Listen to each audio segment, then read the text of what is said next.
তো সারা দেখে এই স্বতঃস্ফূর্ততা দেখে ঠিক কি জানিয়েছেন মুখ্যমন্ত্রী মিছিল শুরুর সময় আমরা একটু শুনে নেব।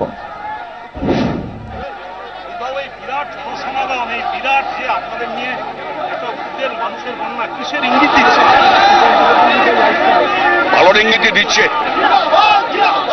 আমরা এটাই চাইছিলাম মানুষের সময়টা এসে ঘুরে দাঁড়ান, যাতে এ রাজ্যে কোনো বিপদ আসতে না পারে। এ রাজ্যের মানুষ রাজনৈতিকভাবে সচেতন, এখন সেটাই প্রমাণ হচ্ছে রাস্তায়। তারা রাস্তায় দাঁড়িয়ে কথা বলতে চাইছেন আমরা বিপদ আসতে দেবো না। বলছে বিরোধীরা বলছেন যে আপনাকে তারা বেঁধে ফেলেছে, আপনাকে কনস্টিটিউয়েন্সির বাইরে বেরোতেই দিচ্ছে না। এই প্রচারটাকে কিভাবে দেখছেন? ঠিক না, আমি সারা জায়গায় ঘুরে বেড়াচ্ছি, আরো ঘুরে বেড়াবো। আমি অতীতে যেভাবে যাদবপুরে যে সময় দিয়েছি তাই দিচ্ছি, তার বেশি না, তার কমও না।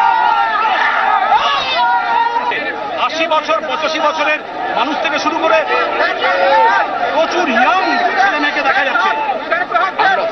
আমরা তো এটাই চাই, সব বয়সের মানুষই, সবাইকে নেই তো আমরা। রবীন্দ্ররাও যেমন এসছেন, তরুণরাও তেমন এসছেন, ভালো লক্ষণ এটা।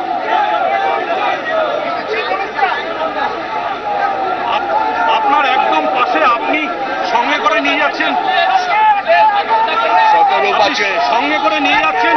ওনাদের শতরূপ রয়েছে, শতরূপ একদম নতুন। শতরূপের সম্বন্ধে একটু বলুন যে শতরূপের এই 25-26 বছর বয়স, এরকম একজন